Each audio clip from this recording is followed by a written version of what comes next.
Aduh, ora nganggo suwe.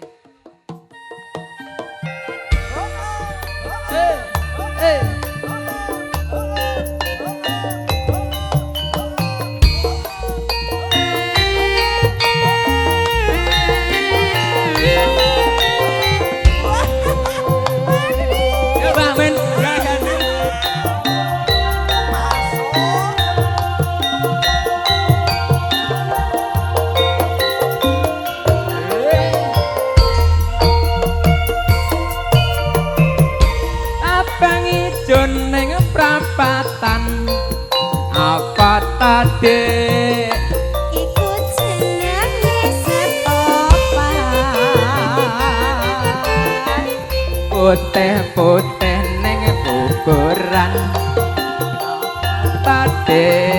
iku jenenge pocong abang-abang rako tangan tadi iku jenenge rambutan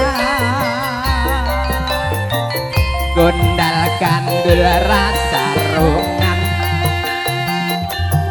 iku jenenge kentongan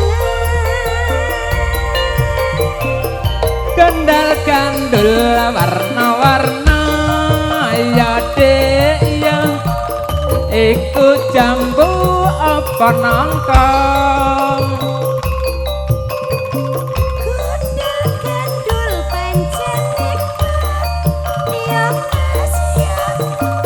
ana terang ana tomat Sek aku rong pati jelas tak takon siji meneh nggih niki tomate nggih niki sing gundal-gundul niki lho gondal kandul ana kuping apa tadi iku arate anting-anting